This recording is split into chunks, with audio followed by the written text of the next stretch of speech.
Right, this webinar has officially started and we've got some participants joining now. Welcome. We'll just give a few more minutes for other participants to join. They might be grabbing a cup of coffee or a cup of tea to enjoy while they watch this webinar. Hello, Jonathan, Carl, Lynn, Elizabeth, Amber, and the others, Pauline.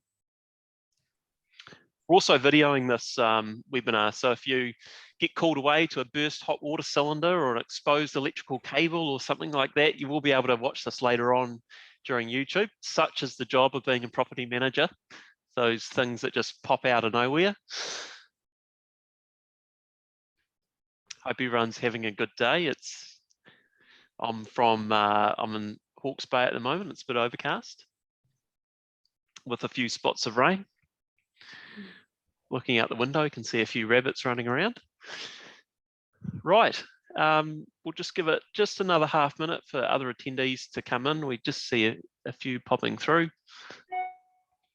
and then we'll kick off.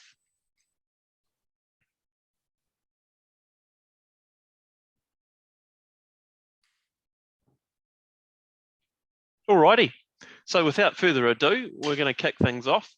I'd just like to give you a warm welcome to another RPMA webinar. We seem to be doing quite a few of these, and the feedback that I've been hearing has been very, very good. So it's great to hear firsthand from our members that these webinars are giving real life tools to enhance our members out there in the field doing property management. So yeah, loving the feedback that we're getting from you guys, and once again, we're stoked that it's hitting the mark. Now, today's topic I'm very excited about. It's keys to a great owner experience. Now, the reason that I'm excited about this topic, ensuring a high quality of service to your owners, it's so important to each and every one of us, because at the end of the day, it's the owners that pay your property management fees. Now, those fees enable you to resource your business and also make a living. So it's really important that we look after our owners. Being a small business, like most of us are, we don't have those big marketing budgets to build up brand awareness and bring in leads and have lead generation and advertising and billboards and stuff. So many of you, if not all of you, will be relying heavily on word of mouth to bring in new business. So ensuring that your owners have a great experience plays a hugely vital role in the amount of referrals that you will receive, and therefore how quickly your business will grow and how successful it will be. So that's why today's webinar is solely focused on keys to a great owner experience. Now, the secrets that will be shared with you today will equip you quite well to give a great owner experience. And it's because we've got some awesome panelists lined up that I'm confident that this is another RPMA webinar that should hit the mark. So I'd like to, without further ado, I'd like to introduce our panelists. We have three panelists, and the first one I'd like to introduce is Vicky Harris. So a little bit of background on Vicky. Vicky's from Pukeko Property Management. She is also an RPMA committee member and lacks no experience because she's got over 13 years experience in our industry. Vicky won the Pukeko Rental Manager of the Year 3 years in a row, 2018 through to 2020. She has amassed 25 5-star Google ratings, and many of those ratings will be from landlords. So I caught up with Vicky last week, and not to give any spoilers away, but Vicky is going to hone in on and talk a bit about ensuring that the client is the right fit for you and vice versa. After Vicky, we have another exciting panelist, Cherie Porter. Cherie's the owner-operator of Porter Property Management. Cherie has 20 plus years board experience background in product, operations, sales, marketing, and general management roles. Cherie also boasts a really impressive Google review setup. She's got over 30 5-star ratings. Once again, this will be a direct result of Cherie's commitment to a great owner experience. So we'll get some secrets off Cherie, which I'm really looking forward to hearing. I'm also delighted to introduce our third panelist, DJ from Property Scouts. DJ is the operations manager for Property Scouts Dunedin, which is probably one of the largest property management businesses in Otago. DJ's very experienced. She assisted with the development of the Property Scouts Operations Manual, which forms an integral part of the franchise training. She's won awards for Property Manager of the Year, and unlike anyone I've ever met, she has a very strong working knowledge of the RTA.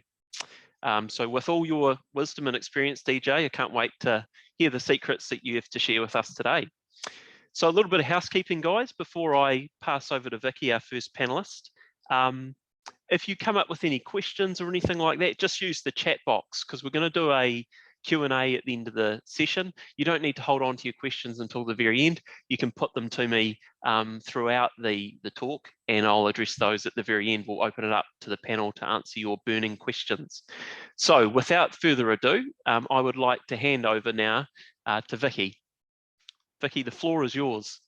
Oh, great. Thanks a lot, Ryan. So what I'm going to talk about today is securing that great owner experience. And it's the first thing that you do, obviously, is meeting a new client. And something that we did here in Hawke's Bay with a couple of years ago now was we surveyed other companies, and we wanted to find out what the other companies were doing so that we could see where we could fill a gap. And we learned, we got a lot of really good information about how they did business, and changed our way in order that we could meet the market in our own personal Pukeko way. So what I'd like to talk about today is, it's about the relationship.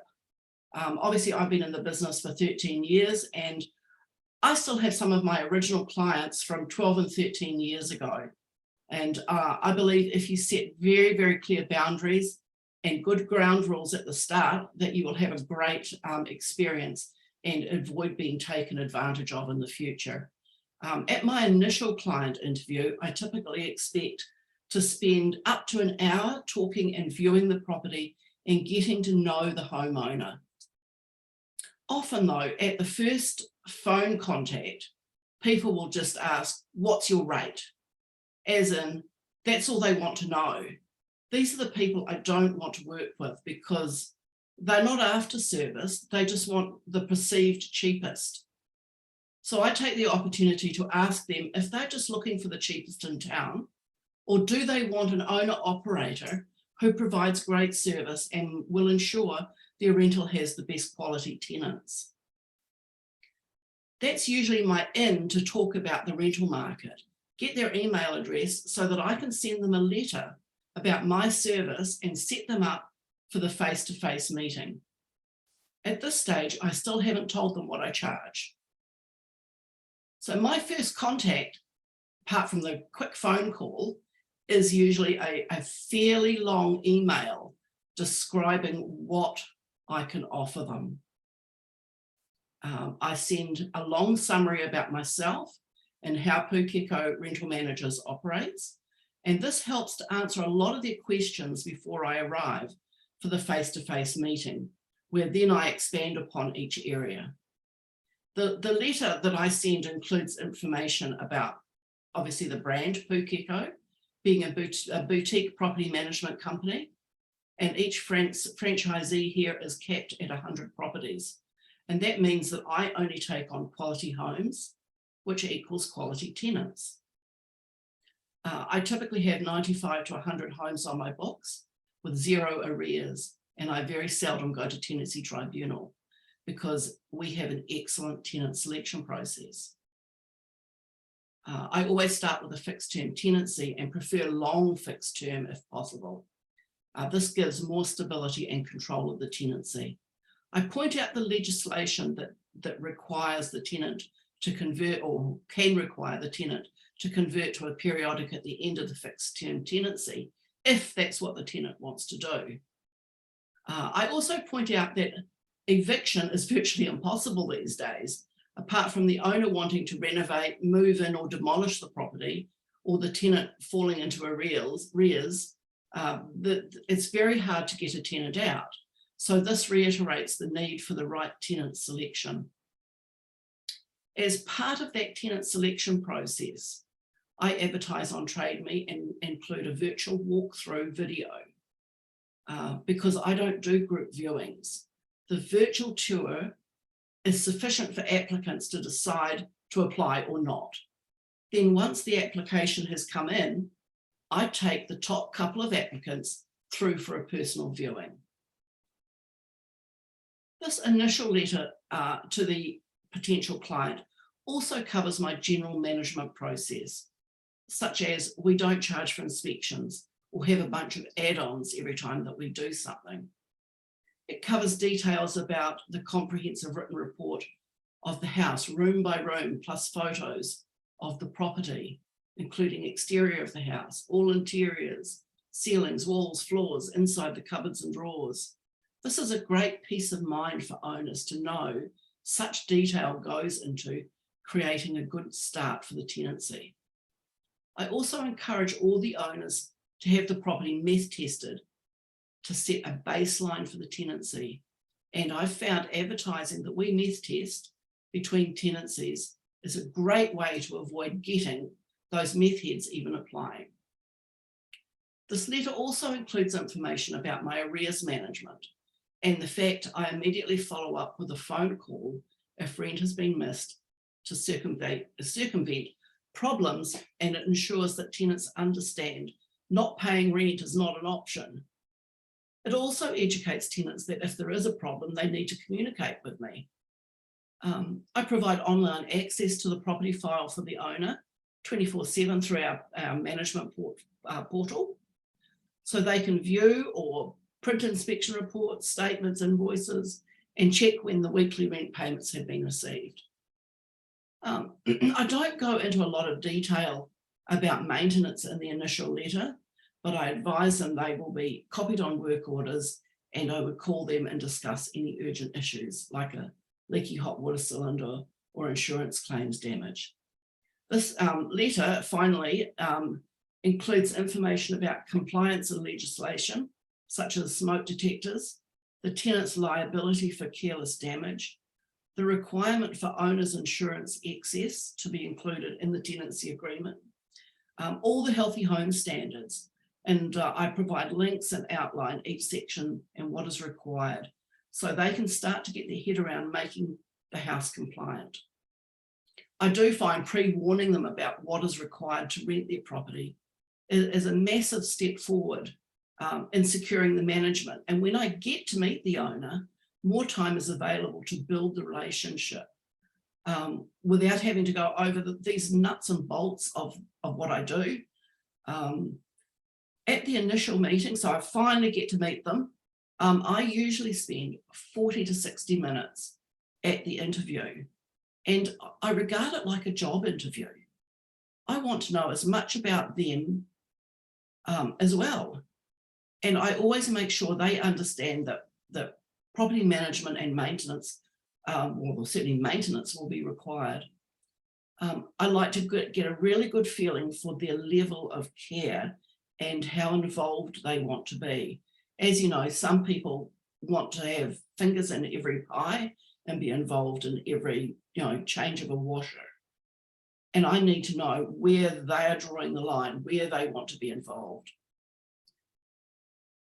Basically, if I don't vibe that owner, or they're not interested in spending money on maintenance for their property, I just turn the management down.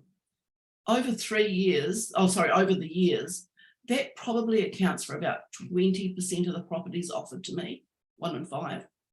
Either the house doesn't fit my portfolio, or I don't vibe the owner.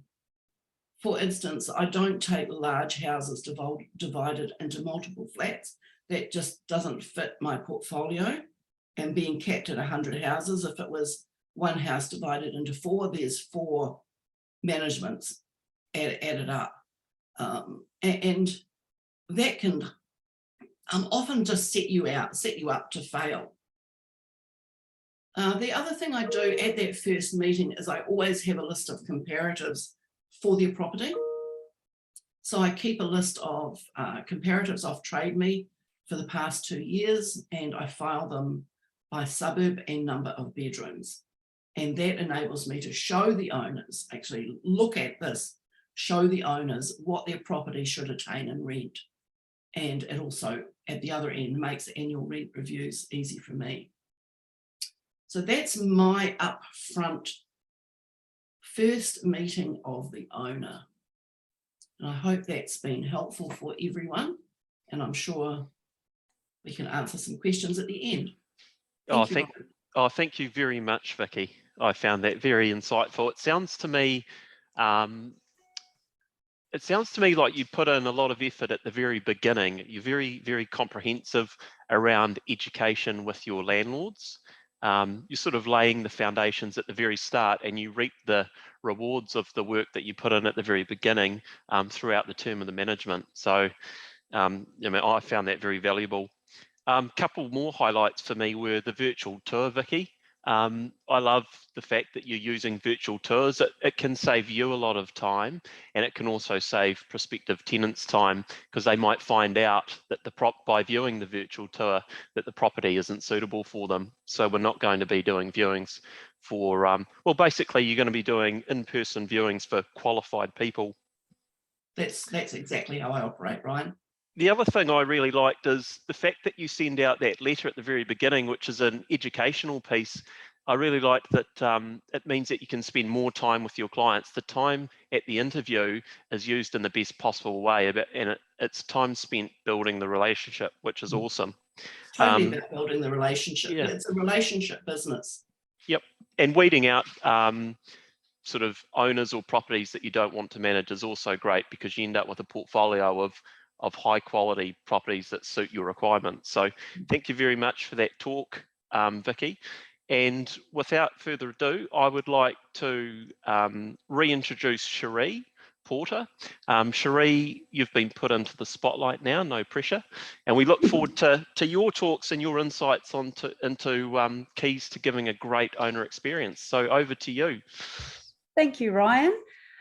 Yeah, this is all just from my own personal experience. So I'm a little different than many property management companies, because one of my point of difference is that I choose to manage a small portfolio like Vicky, and I manage around 60 to 70 properties, so it's very small. And this gives me time. And I think you guys are aware, with all the changes in legislation and just there's so much more work for us to do now, that we need to have that time available. You need to be able to answer the phone. You need to be able to get out and do viewings, deal with urgent repairs and maintenance. So it gives me time to actually customize my service offering to individual clients' individual owners' requirements, because we know that one shoe does not fit all. Everyone seems to have different needs, and all of our owners are really individual. One of the big things for me is communication, and I think that we all will find that, but communication is the key, and it's understanding how and how often. So how, I mean by, do your owners like to receive a text? Do they like to be communicated by email, Zoom, WhatsApp?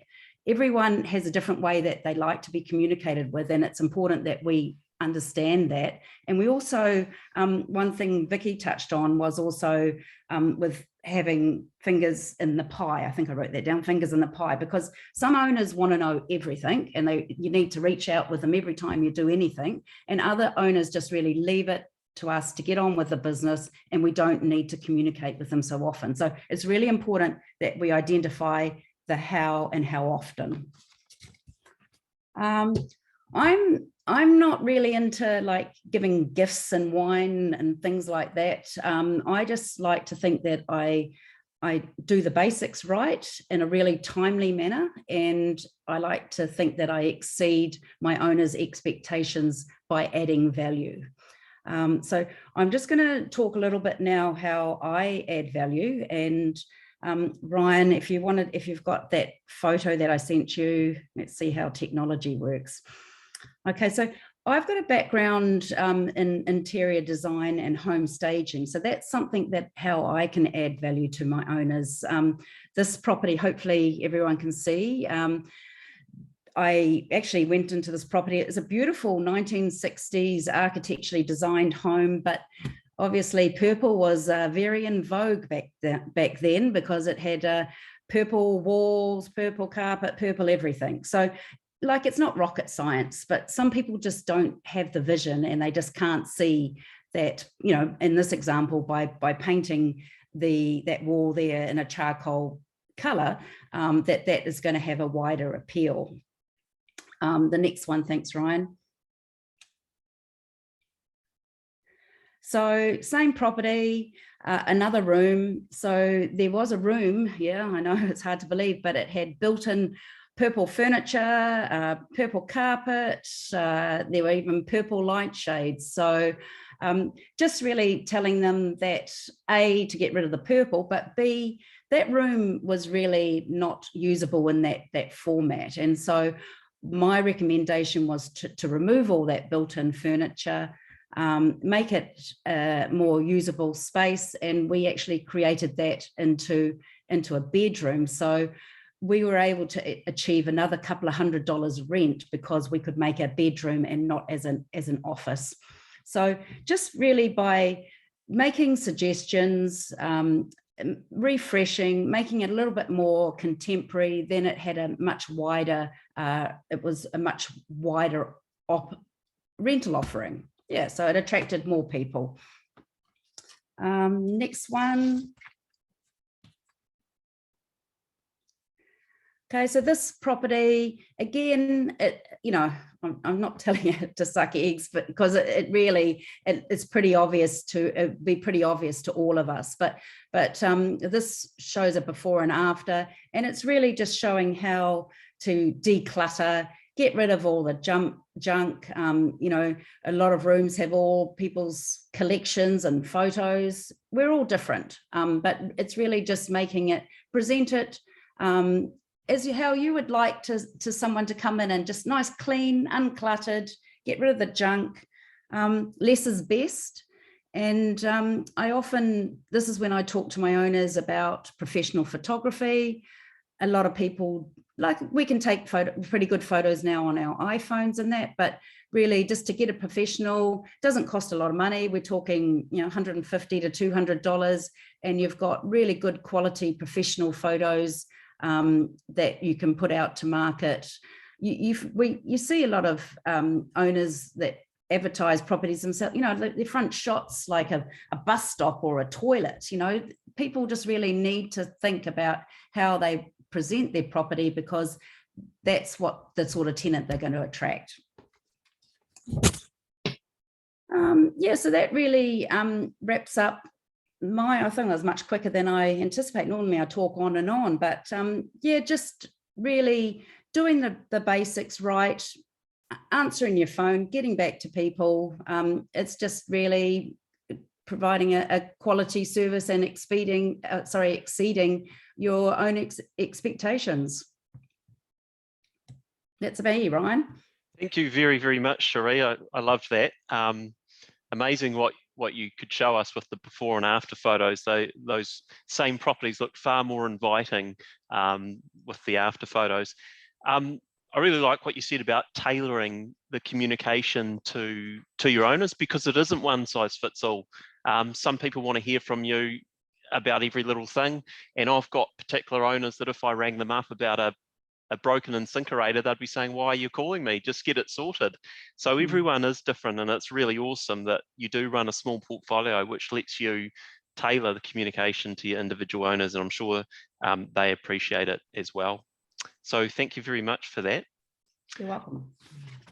On to DJ now. So DJ, you've been put on the spotlight, and we can't wait to hear about the things you've got to say about owner experiences. Great, thanks, Ryan.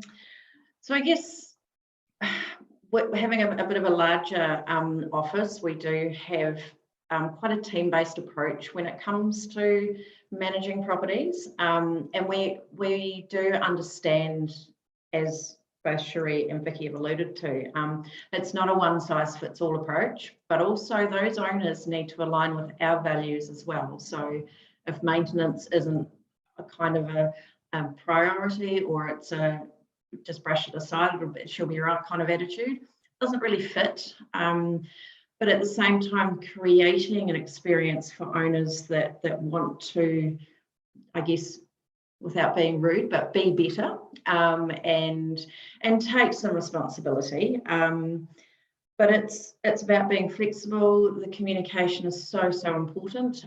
We peer review a lot of decisions, I guess, amongst the office, which is really good because we can bounce off each other with various different experiences, and giving, real life examples, I guess you would call it. And it's doing the good news phone calls as well to the owners. So it's not just calling them every time there's an issue. There's the sending a video text message once you've been to a viewing. So, hey, I've just been to Smith Street, I've done a viewing. I had 8 people come through, some really good applications on the way. It doesn't have to be long, it doesn't have to be involved. But it's a quick video text message straight to the owner, and they really like that. And it's about knowing your audience as well. So perhaps, an older owner may not want to have that. So it's about picking that. But when we talk about a great owner experience, I can give a couple of real life examples. So I guess the end of last year, we had a management that the owner had said, you find the current tenants were moving out, you find new tenants and I'll take back the management because you just make it look easy. And then as the process sort of evolved and he was involved in the exit of the previous tenants, there was a few issues with that exit, and then looking at the process with that, and then the new tenancy process with doing an entry inspection and arranging any maintenance that needed to be done. He very quickly turned around to our wonderful Donna and said, "You keep that. I can't do that." So it's being, I guess, really honest with owners. They think it's an easy thing to do, and then they actually take a walk, I guess, beside us in a day and realise that it's not really that easy. And another one, we had an owner come to us. She had a bad tenant who had left quite a lot of belongings in the property. She had no ability to move her stuff. There was rent arrears. There was also gang affiliations. There was threats being made. We navigated a resolution and I guess tidied that up.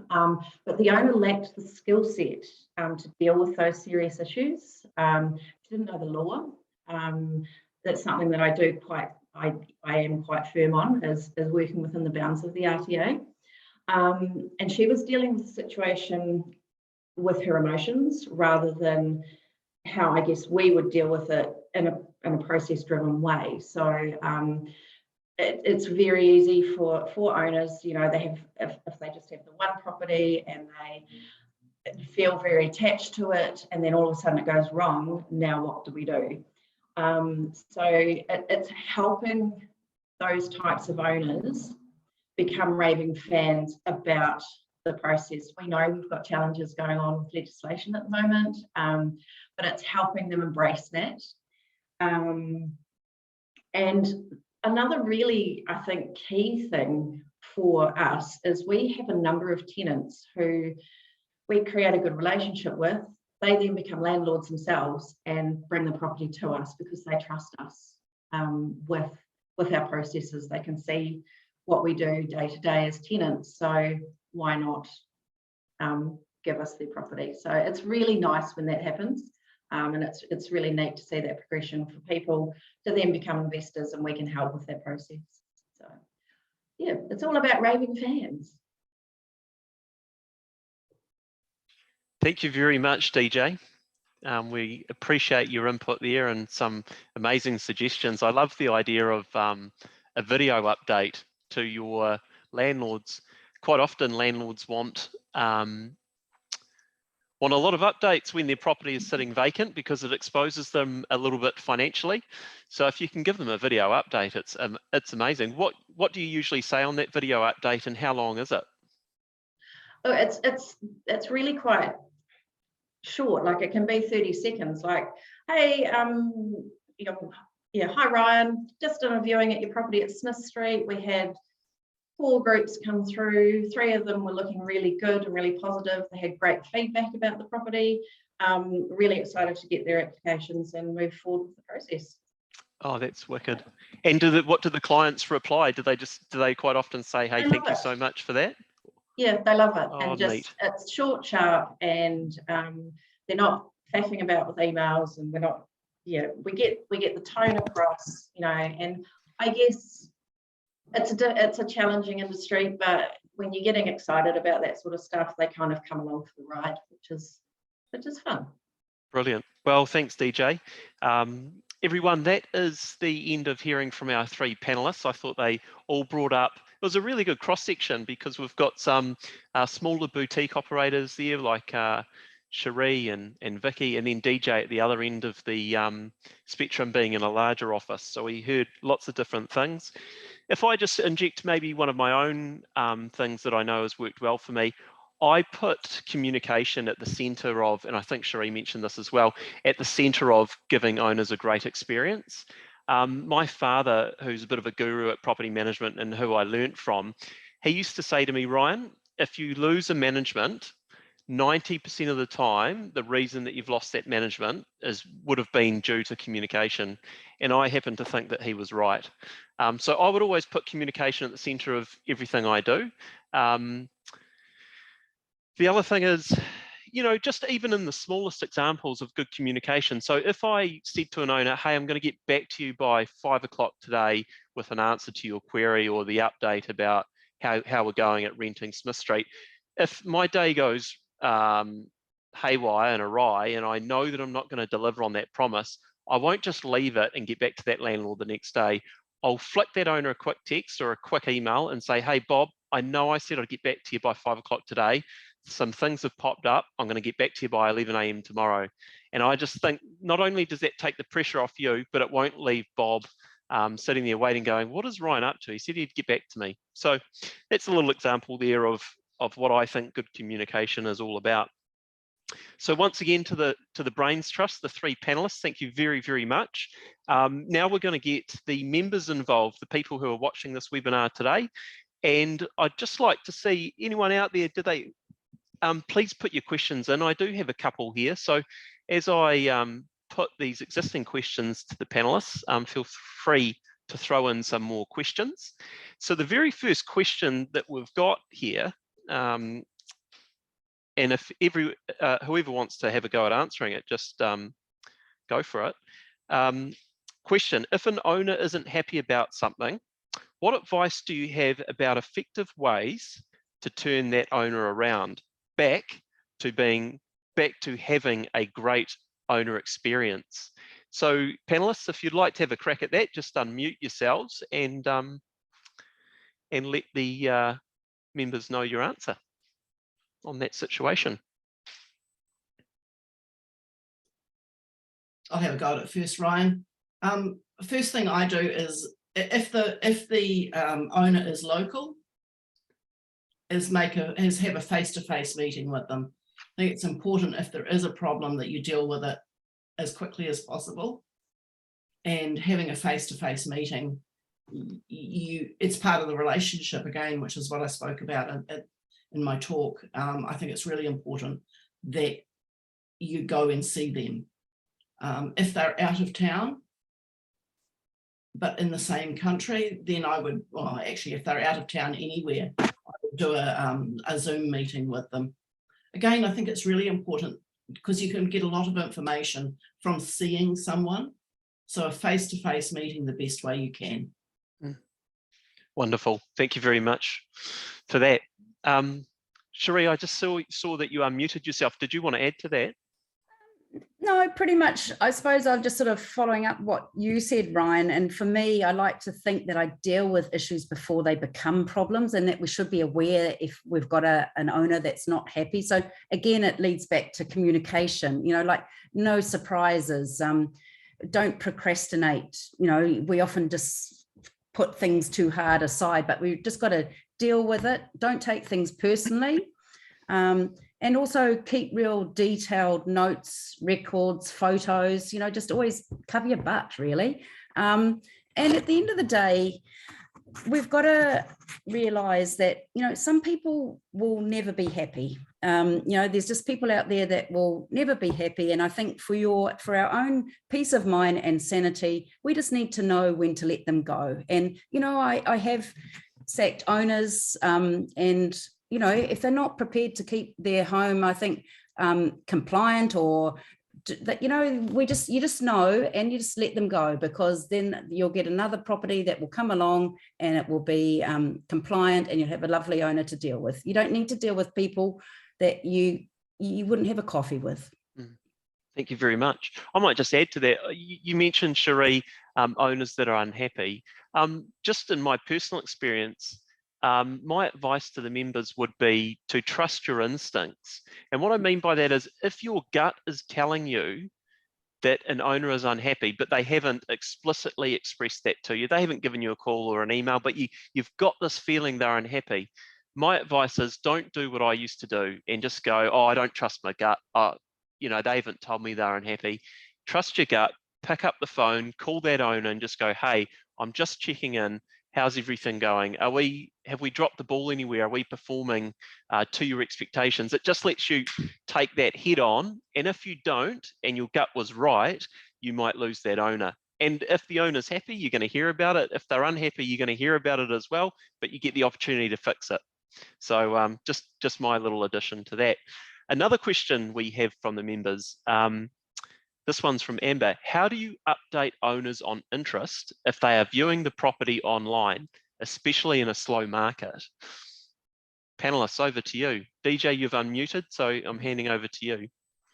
I guess we don't tend to have a lot of videos uploaded. We would sooner walk through the property with the potential tenant to point out the different,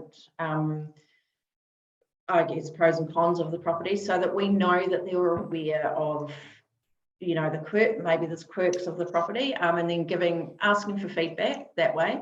And I guess that would probably be one of the only ways you could do it. I don't know if anybody has tracking software of people watching the videos. We don't do it so much anymore, but we used to let owners know how many watches we had on the Trade Me ad. And pretty much if we were looking at adjusting the rent, for example, if the property's not renting, we can say, well, those, you know, pretty much if you've got 100 watches, maybe that will generate the interest for them to then come along for a viewing, for a video viewing. So yeah, it's a little tricky to kind of gauge that if it's just a video online. Thank you very much, DJ. Right, we have another question. Do any of the panelists survey their owners?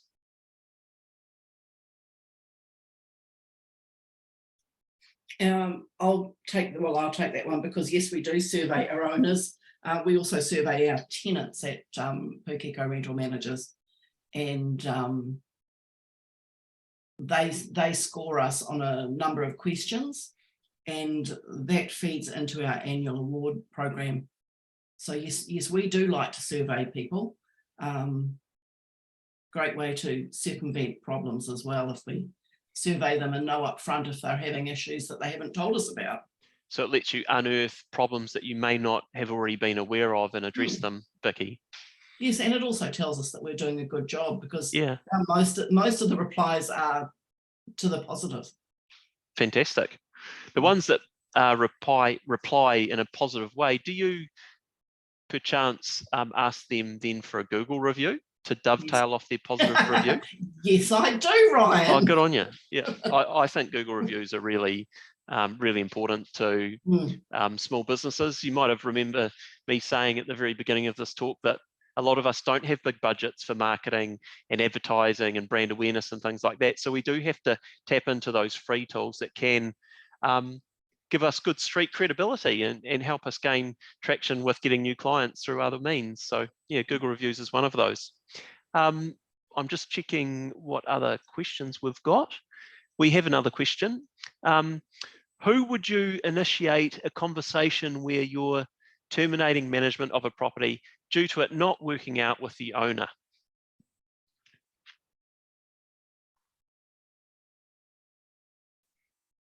DJ, I see you've unmuted. Would you like a... Yeah, I get it. It's not an easy conversation to have. And I guess one of the ways that we do start the conversation is that, especially if it's an owner that's unwilling to do maintenance or be Healthy Homes compliant, it's quite simply pointing out that we have to work within the bounds of the law. The penalties are high. We're not willing to take that risk. And again, you know, perhaps our values don't align. And I think one of the important things is, especially if one of our team is having an issue with an owner being particularly difficult, is to put it in a way that it gives them the feedback to say, we're not actually going to put up with that. You know, our team are really valuable to us, and at the end of the day, they're here to do a job, they do it well, and if you're not willing to acknowledge that, then perhaps it's time for you to move on. And it's really interesting sending communication like that. The amount of owners that suddenly do pull their heads in and just apologise for their behaviour, because there's actually no need for it. And I think that they can see that we value our team, and they're important to us. They're not robots, and they quite simply don't need to be spoken to in the way that they get spoken to. Love it. Thank you so much, DJ. We have had another question come in, and this one's directed at Cherie. Cherie, do you prefer to project manage the redecorating at a property? And do you offer the service for free, or do you have a fee involved? I don't really get involved in the project management side of things. It's really just, I suppose, just value adding, just really offering my opinion because I've had that experience. So no, I would just give suggestions and whether they take that on board or not. And no, I don't actually charge for that, but because it's really just, you know, it's not a biggie really.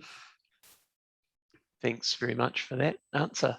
And I suppose I am a property manager. I am not an interior designer or whatever. It's really just a value add. Lovely. Thank you very much. Well, the questions have stopped to trickle in, so that means we've filled everyone's brain up with keys to a great owner experience. So I'd like to take the opportunity to thank all of our amazing panelists, Cherie, DJ and Vicky. And I'd also like to thank the members of RPMA for tuning in today, and also, you know, just for being a member of RPMA. We're all stronger together. We're an organisation for property managers, run by property managers and volunteers. So once again, thanks for tuning in today. I hope you enjoyed today's webinar, and I hope we've given you some tips and some secrets on how to look after your owners even more than you currently do. So everyone, enjoy the rest of your Wednesday, and we'll catch you next time. Thank you.